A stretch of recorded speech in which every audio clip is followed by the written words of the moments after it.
Hello friends, मैं यशवीन आपका स्वागत करती हूँ दक्षिला ट्यूटोरियल्स के ऑनलाइन चैनल पर। तो दोस्तों, आज है लेक्चर हमारा 13.6। उससे पहले हम बात करेंगे 13.5 की कि 13.5 में हमने आपको क्या क्या पढ़ाया था। तो 13.5 लेक्चर में हमने आपको 3 टॉपिक्स पढ़ाए थे। एक था परजीविता, दूसरा था सहभोजता और तीसरा था सहजीवन। ठीक, हमने ये तीनों आपको बता दिए थे। इन तीनों में क्या क्या होते हैं, कौन से जीव आते हैं और उन जीवों का वर्ग क्या होता है, उन जीवों का कार्य क्या होता है, ये सब हमने आपको प्रीवियस लेक्चर में बता दिया था।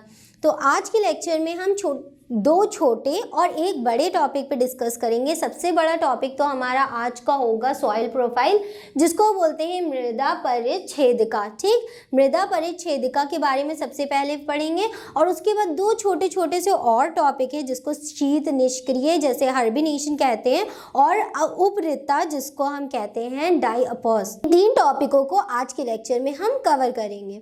तो शुरुआत करते हैं अपने लेक्चर की सबसे पहले टॉपिक के साथ, जिसे सॉइल फर्टिलिटी जिसे या मृदा परिच्छेदिका कहते हैं। अब दोस्तों, मृदा के बारे में तो सब जानते होंगे। मृदा मतलब मिट्टी, जिसे सॉइल बोलते हैं, इंग्लिश में सॉइल बोलते हैं।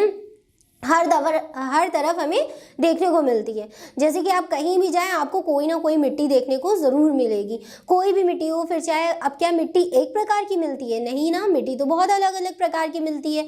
बलुआ मिट्टी होती है, रेतीली मिट्टी होती है, चिकनी मिट्टी होती है जिसमें गमले बोए जाते हैं, पेड़ लगाए जाते हैं, और अलग अलग प्रकार की मिट्टी होती है जैसे काली मिट्टी, लाल मिट्टी, और रेलवे क्रॉसिंग की तरफ जो मिट्टियाँ मिलती है वो अलग मिट्टी होती है। तो उस प्रकार की अलग अलग प्रकार की हमें क्या देखने को मिलती है? मिट्टियाँ देखने को मिलती हैं।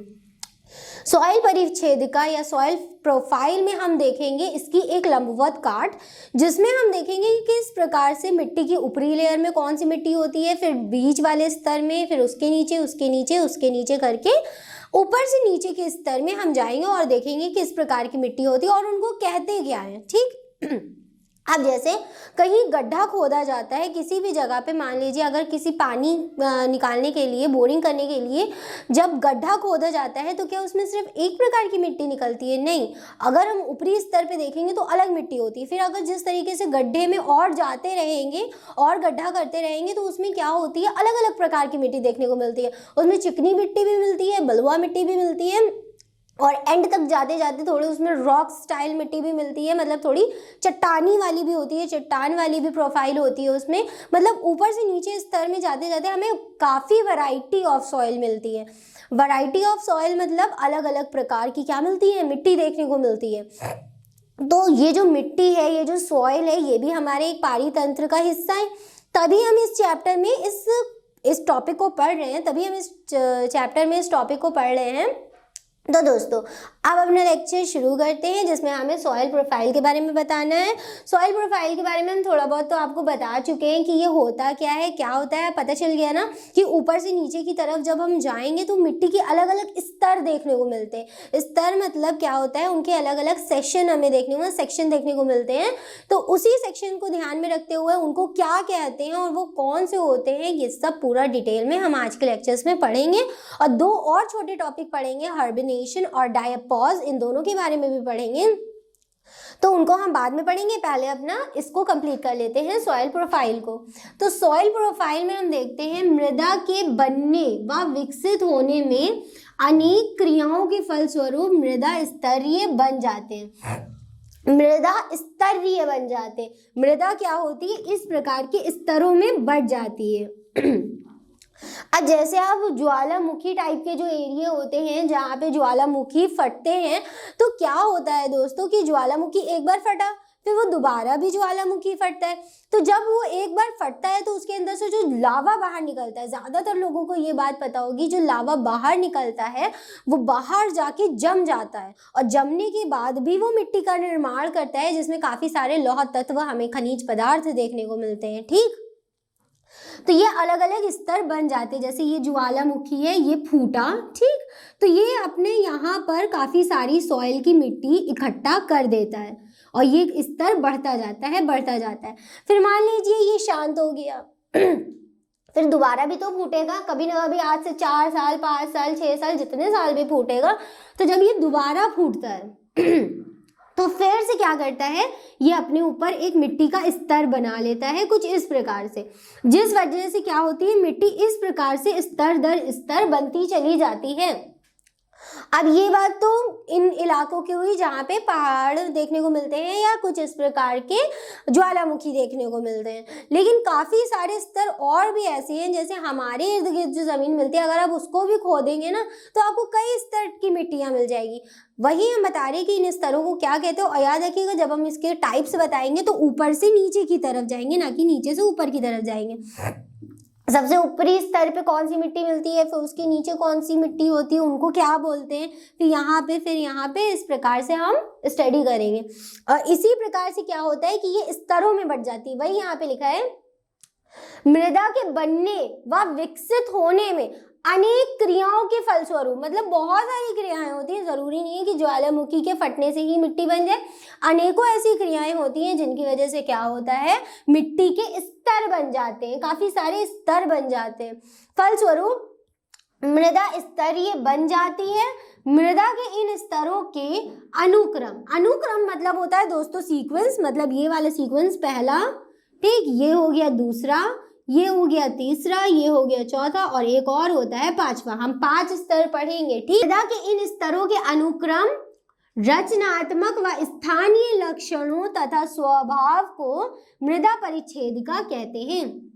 अब देखिए आपको समझ में आ गया मृदा परिच्छेदिका क्या है, इन स्तरों के अनुक्रम तथा इनकी रचनात्मक। अब देखिए रचनात्मक क्या होती है, रचनात्मक या स्ट्रक्चरल फॉर्म क्या होता है कि अब आप एक चिकनी मिट्टी देखिए और एक रेतीली मिट्टी देखिए, तो आप कह सकते हैं क्या ये दोनों सेम है स्ट्रक्चर में, मतलब रचना में, तो ये दोनों सेम है? नहीं, रेतीली मिट्टी बिल्कुल देखने में अलग होती है और चिकनी मिट्टी काफी अलग होती है। मतलब आप इनको छू के, आप इनको देख के ही पता कर सकते हैं कि इनके रचना के आधार पे, आप इनको देख कर ही पता कर सकते हैं ये कौन सी मिट्टी है।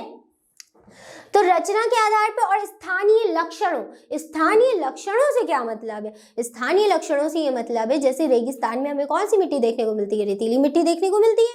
अब रेगिस्तान में कोई पहाड़ी इलाके पे आपको रेत देखने को मिलेगी? नहीं मिलेगी ना। क्यों? क्योंकि रेत एक टिपिकल अपने स्थान पे ही आपको मिलेगी। वो कहाँ मिलेगी? डेजर्ट लाइक एरिया में मिलेगी, यानी कि रेगिस्तान टाइप के एरिया में आपको देखने को मिलेगी। तो इनकी अनुक्रम, इनकी रचना कि ये किस प्रकार की कौन सी मिट्टी होती है। अब देखिए लाल मिट्टी है, तो लाल मिट्टी से आप क्या एक्सपेक्ट करेंगे कि वो कौन से कलर की होगी? लाल ही कलर की तो होगी। काली मिट्टी किस कलर की होगी? काली मिट्टी होगी। आप उसे देख लेंगे, आप देखेंगे वो काले कलर की है, उसकी रचना देखेंगे कि किस प्रकार की कंकड़ी है या बिल्कुल सी रेत जैसी है, तो उस प्रकार से हम उसकी रचना देख के उसकी प्रोफाइल बता सकते हैं। स्थानीय लक्षणों जैसे कि हमने आपको बताया कि एक टिपिकल रेगिस्तान या कोई आप फॉरेस्ट ले लिए, किसी फॉरेस्ट की मिट्टी रेगिस्तान जैसी तो होगी नहीं और रेगिस्तान की मिट्टी फॉरेस्ट जैसी नहीं होगी, एक ही बात है दोस्तों। तथा स्वभाव को मृदा परिच्छेदिका कहते हैं। मृदा परिच्छेदिका की प्रकृति जलवायु एवं क्षेत्र की वनस्पति पर निर्भर करती है। प्रकृति जलवायु पे कैसे निर्भर करती है? अब दोस्तों देखिए रेगिस्तान में आपको कितने पेड़ देखने को मिलते हैं? बिल्कुल नन, मतलब ज्यादा देखने को नहीं मिलते। देखने को भी मिलते हैं तो वही कैक्टस, नागफनी टाइप के देखने को मिलते हैं। मृदा परिच्छेदिका की प्रकृति उसकी जलवायु एवं क्षेत्र की वनस्पति पर निर्भर करती है। क्षेत्र की वनस्पति, अब जैसे सदाबहार वन है या उस अमेज़न के फॉरेस्ट है, वहां पे ठंडा बहुत पड़ता है। क्यों दोस्तों? क्योंकि वहां पे पेड़ पौधे बहुत है। पेड़ पौधों की तादाद ज्यादा होने से वहां वर्षा ज्यादा होती है, इसीलिए उन्हें वर्षा वन भी बोलते हैं, सदाबहार वन बोलते हैं, क्योंकि वहां की जो मिट्टी है वो इस प्रकार की है जो कि पादपों को उगाने के लिए बहुत ही ज्यादा सक्षम है। लेकिन अगर सदाबहार वन सोचिए रेगिस्तान में आ जाए, खैर ऐसा हो ही नहीं सकता। रेगिस्तान में तो कोई पेड़ इतनी जल्दी नहीं उग सकता, और खासकर वो प्लांट जिनको टेम्परेचर कम चाहिए। नॉर्मली जो प्लांट्स हम लोग उगाते हैं, नॉर्मली घर में उगा ही लेते हैं, कोई भी मनी प्लांट ले लीजिए या गुलाब का पौधा ले लीजिए, तो ये सब प्लांट आप क्या रेगिस्तान में उगा सकते हैं? नहीं उगा सकते ना, क्योंकि रेगिस्तान की जलवायु अलग है। रेगिस्तान की जलवायु इसलिए अलग है क्योंकि जो वहां की वनस्पति है वो वर्षा कराने में असक्षम है, सक्षम नहीं है। तो दोस्तों इसीलिए वो उसकी वर्षावन और उसकी जलवायु पे डिपेंड करता है कि वहाँ की वनस्पति कैसी होगी, वहाँ की सॉइल कैसी होगी। ठीक, जिस प्रकार की सॉइल होगी उसी प्रकार के वो क्या करेगी, पेड़ पौधे उत्पन्न करेगी। और जिस प्रकार के पेड़ पौधे होंगे, अगर मान लीजिए रेगिस्तान है तो वहाँ बारिश नहीं होगी, लीजिए जलवायु बिल्कुल शुष्क, गर्मी ही गर्मी।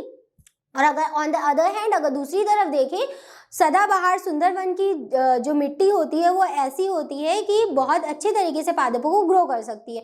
तो पादप जब उस मिट्टी की वजह से बढ़ते हैं तो क्या होता है कि वहाँ वर्षा होती है, वर्षा की वजह से वहाँ ठंडा होता है। तो लीजिए जलवायु चेंज। अब इन दोनों का एग्जाम्पल देखिए आराम से समझ गए होंगे कि जलवायु, वनस्पति और सॉइल किस तरीके से एक दूसरे से मिले हुए हैं। फिर आगे बढ़ते हैं। अधिकतर मृदा की खड़ी काट का अध्ययन करने पर इसमें 3 से 4 स्तर एवं अनेक उपस्तर पाए जाते हैं। हम 5 के बारे में पढ़ेंगे दोस्तों। ठीक, अधिकतर मृदा की खड़ी काट, हमने जो ये आपको बताया, इसकी खड़ी काट का अध्ययन करने पर, जब हम इनको पढ़ेंगे, अभी हम आपको बताएंगे, ठीक, इनका जब अध्ययन करने पर इसमें 3 से 4 स्तर एवं अनेक उपस्तर मतलब सब स्टेजेस उसकी पाई जाती हैं।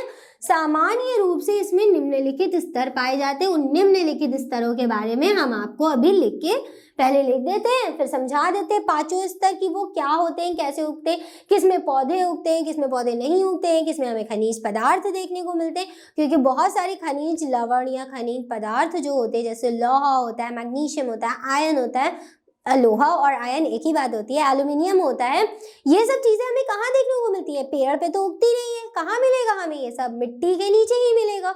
तो कौन से स्तर पे हमें ये खनिज तत्व देखने को मिलते हैं ये भी हम देखेंगे, इनके बारे में भी पढ़ेंगे। और किस स्तर में हम पेड़ पौधों को उगा सकते हैं, कौन सा सूटेबल होता है किस चीज के लिए, ये सब हम अपने अब आगे टॉपिक में पढ़ेंगे, जो कि हम इसके आपको स्तर बताएंगे। ठीक, तो चलिए दोस्तों बढ़ते हैं इनके स्तर की तरफ। तो दोस्तों यहाँ पे हमने 3 स्तर के बारे में लिख दिया है, इन तीनों स्तर को आपको बताएंगे, फिर 2 स्तर और हैं हमारे, वो भी आपको बताएंगे।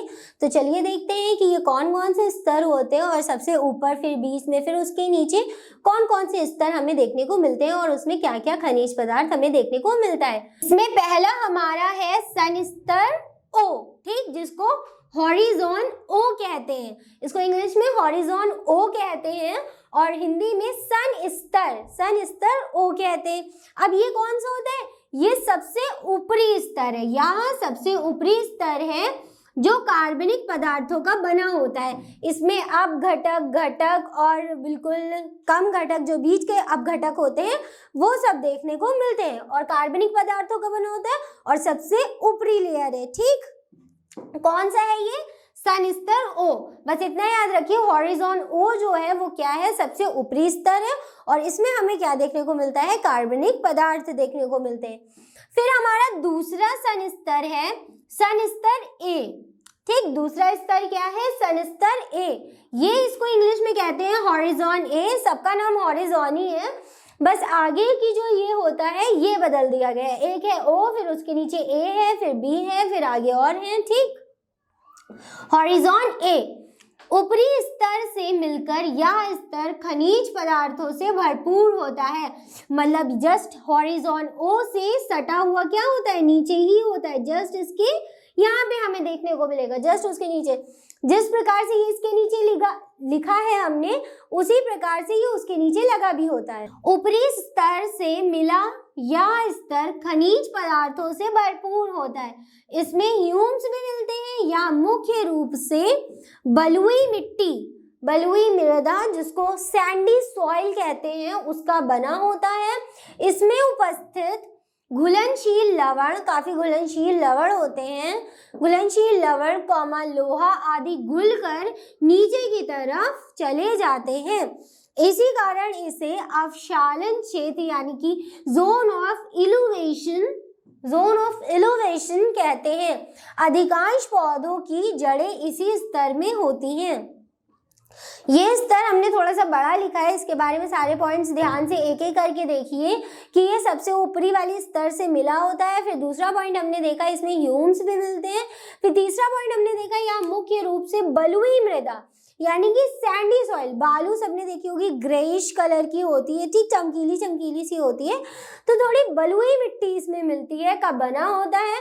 इसमें उपस्थित घुलनशील लवण, लोहा आदि घुलकर नीचे की तरफ रहते हैं। इसी कारण इसको क्या कहते हैं? अवशालन क्षेत्र यानी कि जोन ऑफ इल्यूवेशन कहते हैं। अधिकांश पौधों की, ये वाला पॉइंट तो आराम से समझ में आ रहा होगा, अधिकांश पौधों की जड़ें इसी स्तर में होती हैं। जो पौधे होते हैं उनकी जो जड़ें होती हैं वो हमें कहाँ देखने को मिलती है? जोन ऑफ इल्यूवेशन में, ठीक। फिर तीसरा हमारा है सनस्तर बी।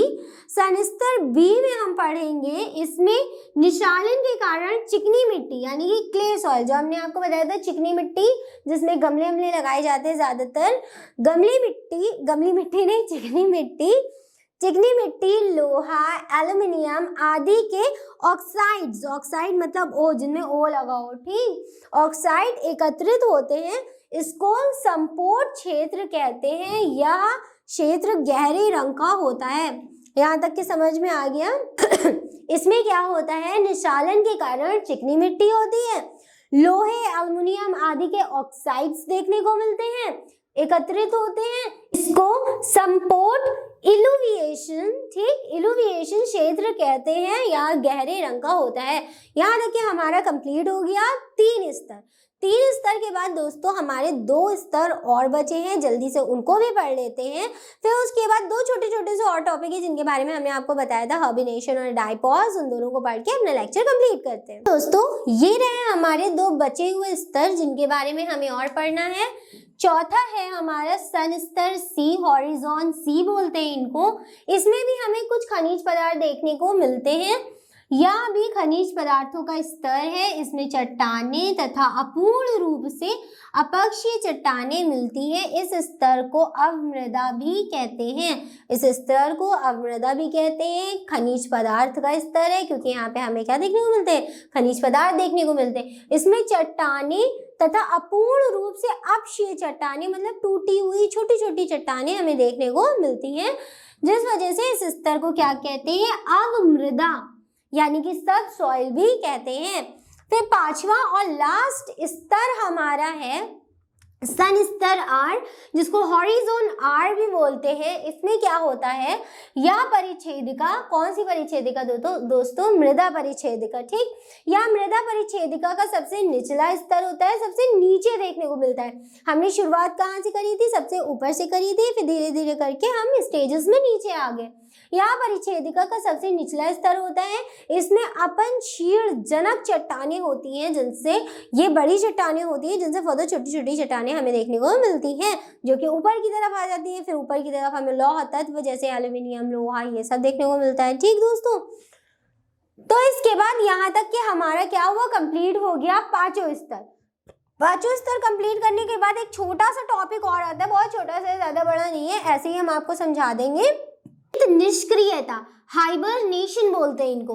ये हाइबरनेशन कुछ रेप्टाइल्स और एम्फीबियंस मतलब वो जीव जो पानी और स्थल दोनों पे रहते हैं, जल और स्थल दोनों पे रहते हैं, वही तो एम्फीबियंस होते हैं। और रेप्टाइल्स भी, जैसे सांप है, काफी सारे सांप ऐसे होते हैं जो पानी में भी तैरते हैं और जमीन पर भी रेंगते हैं, पता ही होगा आपको। तो वो हो गए रेप्टाइल्स। और काफ़ी सारे एम्फीबिया भी होते हैं जो कि हाइबरनेशन की प्रोसेस करते हैं। अब ये हाइबरनेशन होता क्या है? अब देखिए, जब बहुत ज़्यादा ठंडी पड़ती है तो ये लोग क्या करते हैं? कोल्ड ब्लडेड होते हैं। कोल्ड ब्लडेड मतलब जो इनका रुधिर होता है वो काफ़ी ठंडा होता है।